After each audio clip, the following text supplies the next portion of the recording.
Good afternoon, and thank you for joining us today.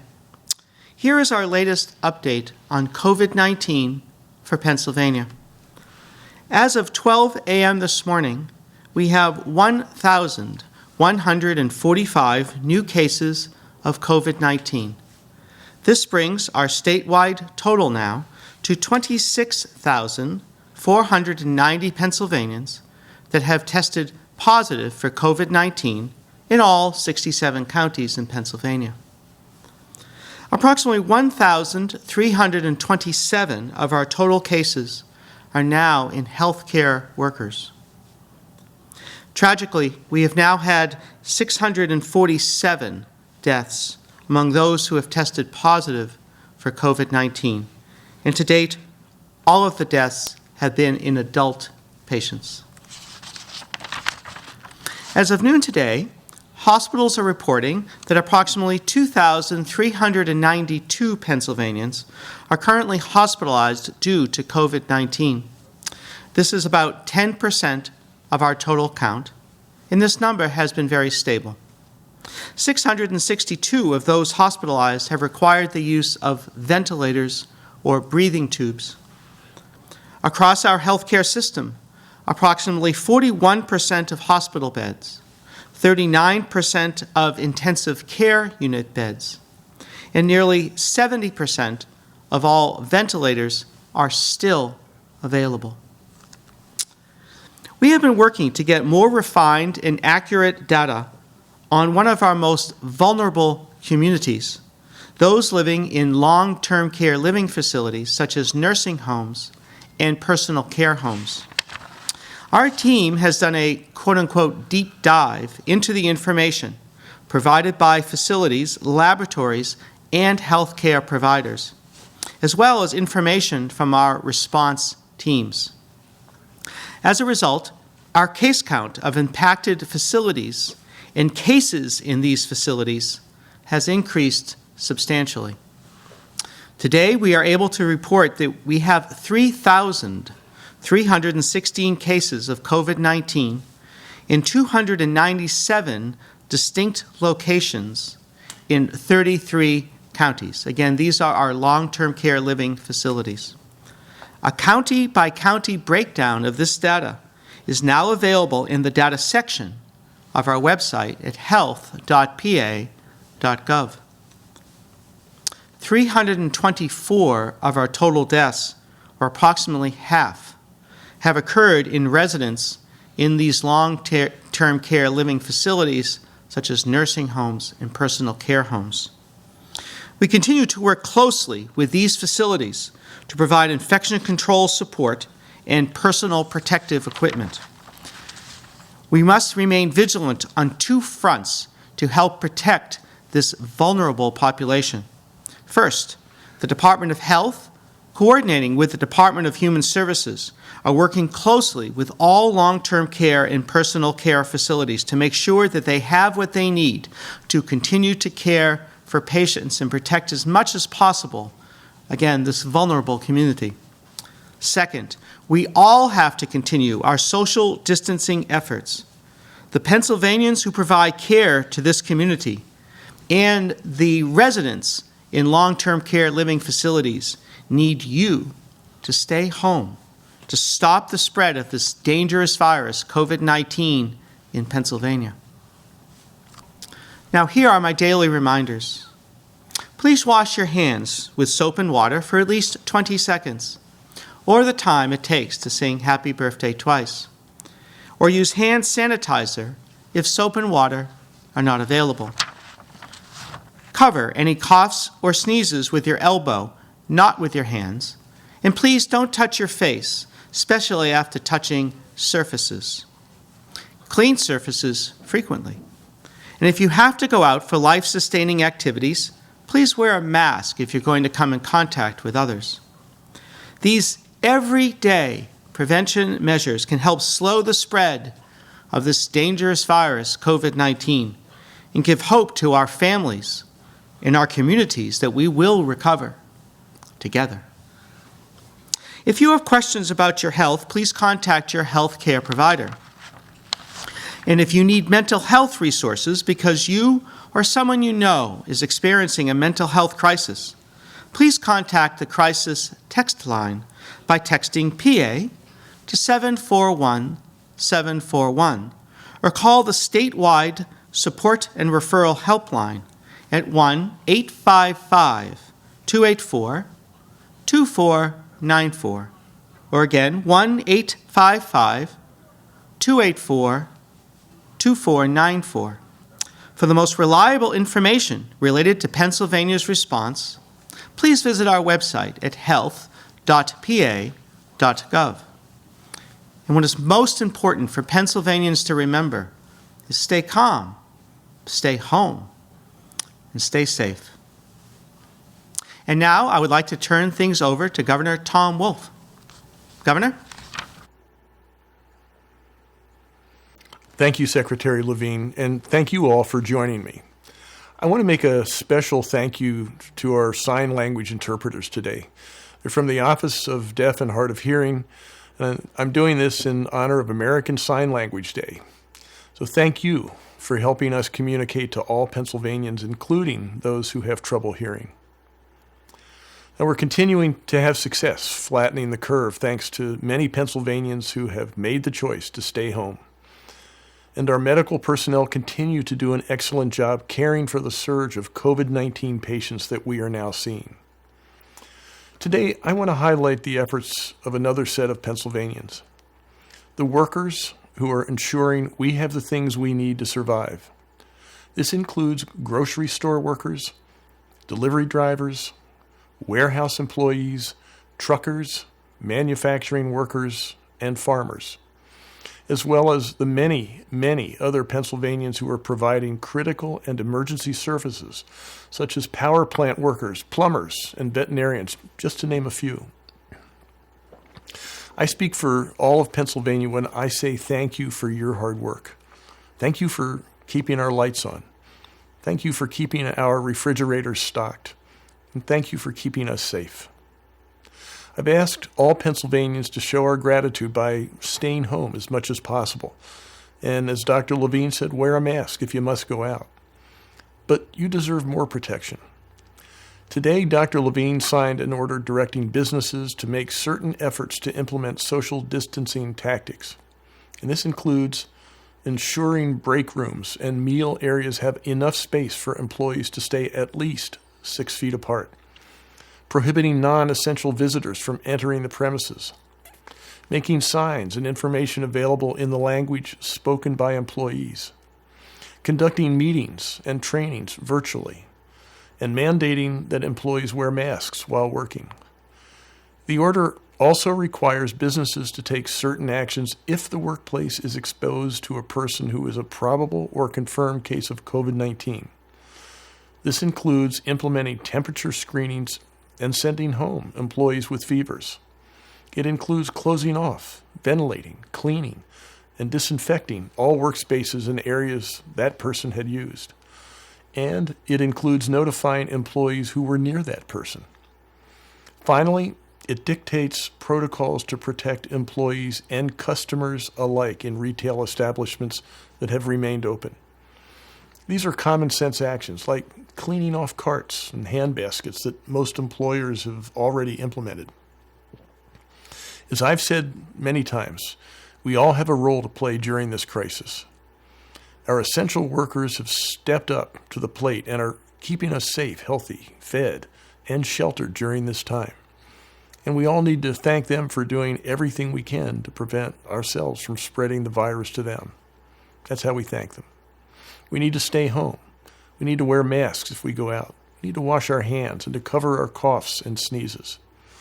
This will help us keep essential businesses open and operational. And it's the right thing to do to protect the people who have done so much for us. We're also working to protect other groups of people who are especially vulnerable to the spread of this novel coronavirus. Many of us have seen the data from other states that show minority communities have been disproportionately affected by COVID-19. And we know of instances in Pennsylvania where major outbreaks have occurred in vulnerable communities, including ones where people do not speak English. We are working to improve our data collection so we can get a better statistical understanding as to how the virus has affected different groups of people. And the Lieutenant Governor will be chairing a new health disparity task force that will work to identify short and long-term consequences of the COVID-19 pandemic in our vulnerable communities. By working proactively, leaders of different communities across our Commonwealth, working with those leaders, we can better ensure that nobody gets left out as we start to recover from this crisis. I want to take a minute to thank one community leader who has taken to heart the meaning of proactively caring for others. Thomas Tull, a distinguished Pennsylvanian and very generous Pennsylvanian. He's an investor in the scrubs and medical apparel company Figs, and he's generously donated $4.2 million to equip hospitals targeting black populations. This is in honor of Jackie Robinson Day, which is today. This is an incredible gift, and it's one I hope inspires others during this time of incredible need. We all need to continue to work together to get through this pandemic. We need to continue to care for one another. We need to continue to support each other. And we need to continue to be mindful of how our actions affect others. We've come so far together, and I'm asking everyone to stay strong, stay the course until we get through this peak phase. We'll soon be moving into a reopening phase, but for now, we need to continue staying home as much as possible. That's what's best for everyone, including ourselves. Thank you. Now let me turn it back over to April for questions. Thank you, Governor. Our first question is for you from ABC 27.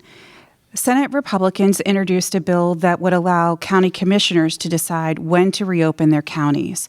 They argue that rural counties like Perry and Juniata, which don't have a lot of cases and have natural social distancing, should be able to get back to business. What's your reaction to that?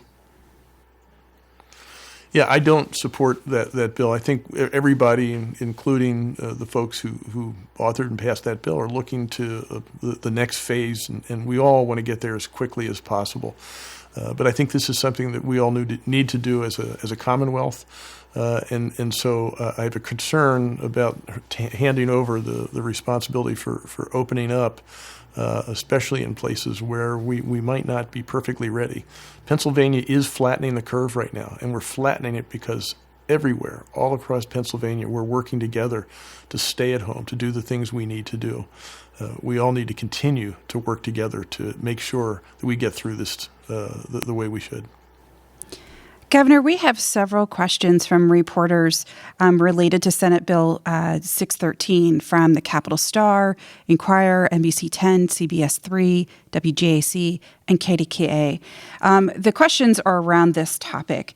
In terms of having the House and Senate Republicans are saying that you use a very narrow definition of what is an essential business in the state. You, on the other hand, are relying on your health secretary and other health officials for that guidance. What do you make of the legislative efforts to restrict your authority in this regard? And will you veto legislation that seeks to open up businesses before you're ready to do so?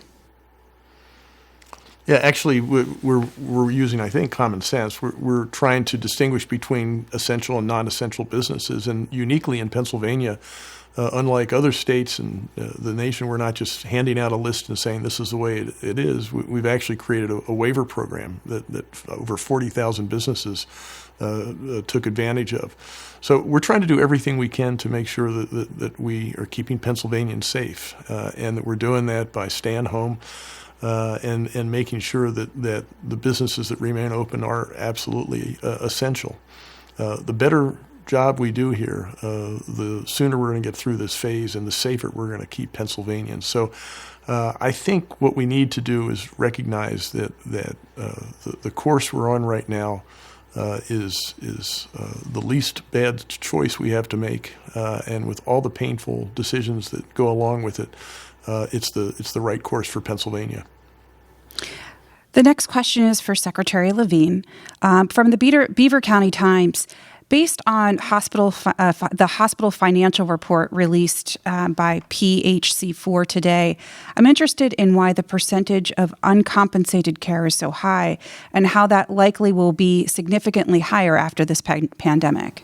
So as for that report, they highlighted that this was before the COVID-19. And so I don't have an explanation for why that data was higher. But the federal government has said that hospitals will be reimbursed by the federal government for care of patients with COVID-19 that don't have insurance. And so I think that won't be an issue in terms of this global pandemic in regards to hospitalization.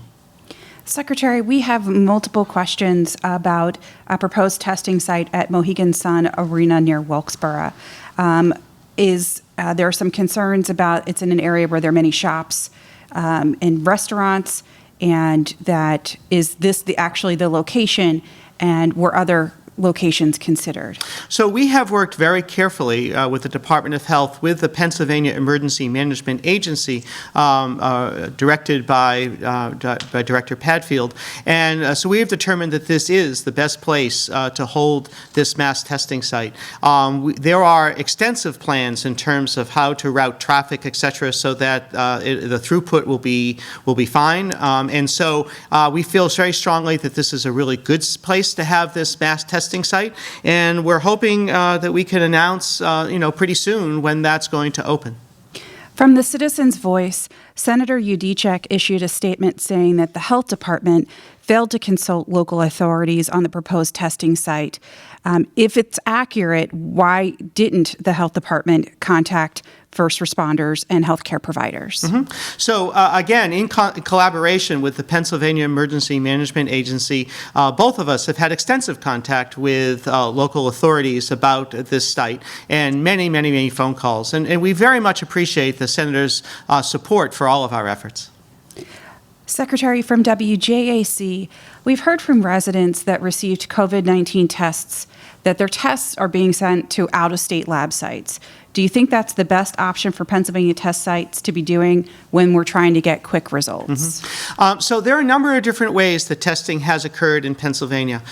We have had laboratory testing done at our state lab in Exton, and we have prioritized certain communities for that testing, such as healthcare providers and the long-term care living facilities that I was referencing earlier. And we are able to do approximately a 24-hour turnaround. We know that many of our hospitals have developed their own testing capacity, and they usually have an efficient turnaround. But much of the tests that are being done are sent to commercial laboratories such as Quest and LabCorp. We need to take advantage of all available testing capacity really throughout the country, and we would not be able to do the amount of testing that we have done to date without the use of Quest and LabCorp. We do realize that there has been a lag time from the time that the test is taken to the time that the results come in from those commercial laboratories. Of course, those laboratories are nationwide, and so there's a lot of challenges there. But we have called those laboratories, and we're working with them, and we'll do anything we can to help them with that lag time. We want to take advantage of every opportunity to expand testing in Pennsylvania. Thank you, Secretary. The next question is for Governor Wolf. From the Tribune Review, today in his daily briefing, Governor Cuomo outlined some factors that his administration will take into consideration for reopening the economy. He gave specifics like how they will analyze the rate of spread, contact tracing, which businesses would be the first to open, and what residents would be required to do in public. Do you have plans to introduce similar reopening outline with those specifics? Yes, as I mentioned on Monday night in my presentation to the people of Pennsylvania, that's something that we have to do, and I laid out the elements, and it does include how we're doing in terms of new cases and how we're doing in terms of staying within the capacity of our healthcare system to treat victims of COVID-19. We also, I think, need to look at the capacity of the system to provide tests, either surveillance testing or antibody testing.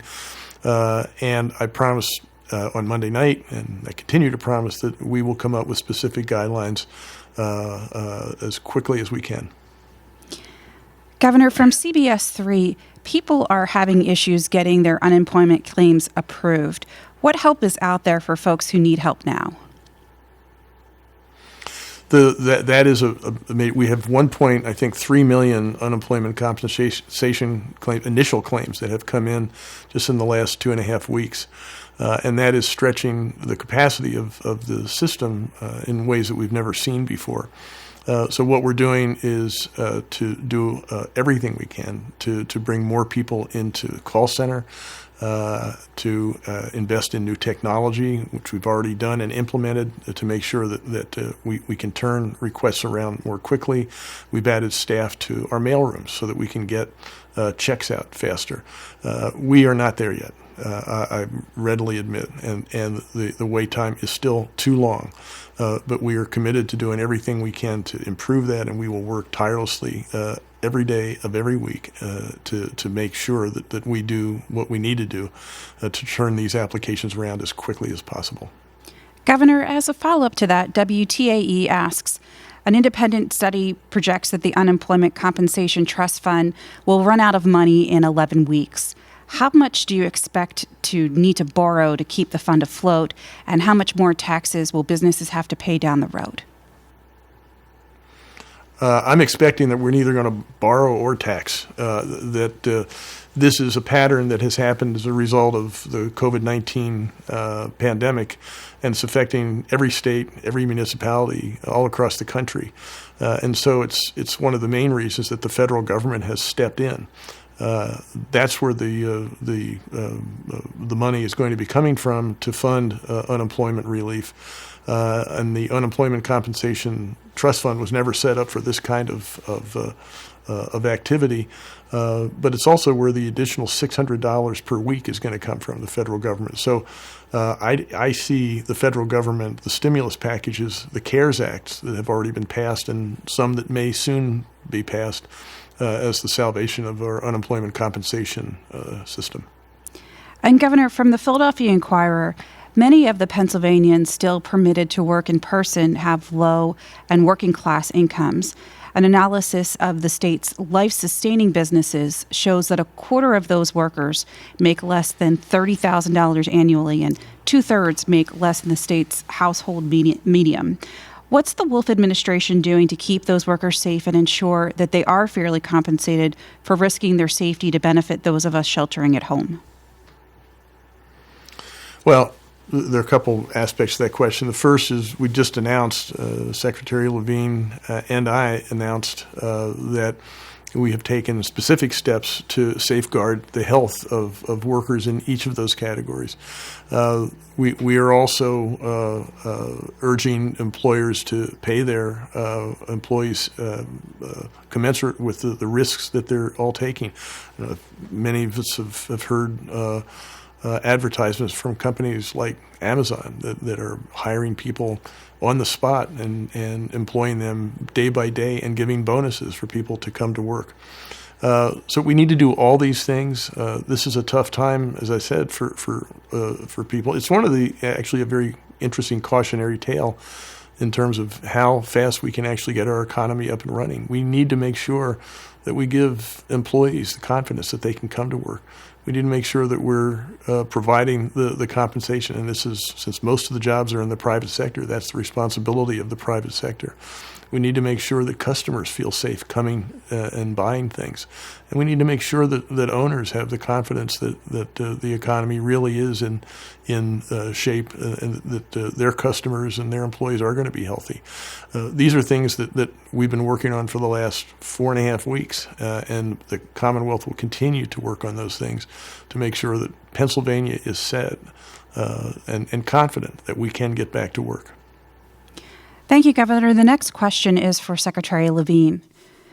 From WNEP, we're hearing from many viewers questioning the state's daily numbers of people who have tested positive, especially since the Lehigh Valley Health Network announced it's going to be doing less testing, and its coverage area includes hotspots of Hazleton, Poconos, and Lehigh Valley. Does that health system's change in testing protocols help account for the lower number of new cases per day in Pennsylvania? No, we're doing everything we can to expand testing in Pennsylvania. We realize that there have been challenges. First, over the weekend, the testing site in Montgomery County and Philadelphia had to close, although the one in Montgomery County has just reopened today. And then, as we said, we'll be opening up the testing site at the Mohegan Sun. So we're looking to expand testing. We actually just spoke with the director of Lehigh Valley Health Network today about testing, and we were informed that they are getting more reagents and more testing supplies and hope to ramp up testing over the next week or so. So we're very pleased with that, and we're going to be looking to expand testing throughout Pennsylvania as much as we possibly can. There are still challenges accessing the reagents and the supplies for that testing, but we are working as hard as we can to get those reagents for our facility in Exton, and then to help health systems get the reagents they need to do their own testing. From PBS 39, Secretary, have all healthcare facilities complied with the deadline to submit supply and equipment inventories to PEMA? And has the state targeted or has it considered moving any of its resources at this point from one place to another? So we're having great cooperation with our hospitals and health systems, as well as the Hospital Association with that order. And the executive order that the governor instituted previously was really an order of last resort, that if we were seeing a surge of cases that was overwhelming our health system in a certain area, that the governor had the authority to move assets and resources if necessary. But we're hoping not to have to do that at all. And as the governor said, we have been changing that curve, and so that we are not overwhelming the health system at that time, at this time. And so, so far, so good. We're coping well. Secretary, from WBRE, other states are beginning efforts to start contact tracing. Is Pennsylvania making similar plans? And if so, what methods will be used to track contact between those who tested positive and other members of the community? So that is correct. So, with the measured approach that the governor had to the stay-at-home orders, the goal is to have a measured approach in terms of reopening that the governor has discussed to prevent a resurgence of this virus. So that will involve more testing. It'll involve determining who might be positive with COVID-19, instituting isolation, having contact tracing, and then instituting quarantines, and that'll be really important. So we're looking at different ways we might do that, some of it which might involve using volunteers in the public health world to allow us to expand our contact tracing individually, and also the use of technology, and we're considering a number of different technologies to help us do that. Governor, our last question is for you. From PLS Reporter, have there been talks about some sort of temporary budget mechanism to hold the state over until tax revenues are clear after July 15th?